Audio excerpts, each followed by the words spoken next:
Bonjour, aujourd'hui nous sommes au centre médical de Wittenheim de Santé au Travail 68 pour une action organisée avec le FAST qui s'appelle Intérimaire à vous la santé et la sécurité. Teddy, alors est-ce que tu peux nous dire en quelques mots ce qu'est le FAST?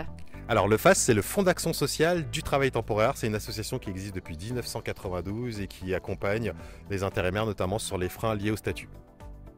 D'accord. Et concrètement, quelles sont les actions que propose le FAST pour les intérimaires? Alors le FAST met en place 6 dispositifs d'accompagnement.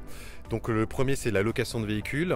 Le second, donc nous sommes sur tout ce qui est garde d'enfants notamment dans l'urgence. Ensuite, on a une partie concernant tout ce qui est accompagnement social, donc avec des assistants sociaux, de l'hébergement d'urgence aussi également. Et ensuite, on a 3 dispositifs d'accompagnement qui se déclenchent à partir d'un certain quota d'heures, 414 heures pour le préciser. Donc la mutuelle intérimaire, qui est gérée donc par le FAST pour l'ensemble de la branche.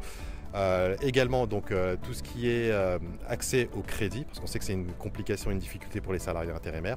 Et en dernier point, donc la partie logement, où le FAST peut parfois à la fois faire de l'accompagnement, mais également se porter caution.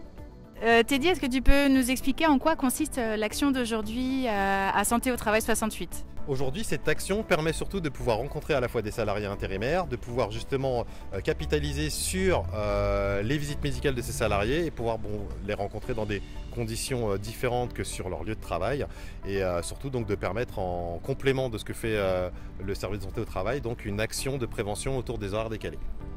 Alors pourquoi c'est important de parler de prévention et d'informer les intérimaires?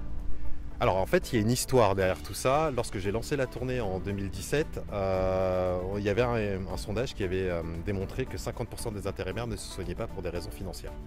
C'est de là que justement on a fait la promotion de la mutuelle intérimaire dans un premier temps et on s'est dit qu'il fallait parler prévention parce que très souvent les salariés intérimaires n'étaient pas conviés aux actions de prévention dans les entreprises utilisatrices. Les agents d'intérim n'avaient pas forcément la mesure pour mettre en place des actions. Donc on est parti de cette idée de mettre en place une action directement financée par la branche à destination des agences pour qu'elles puissent faire la promotion de ce dispositif auprès de leurs salariés intérimaires.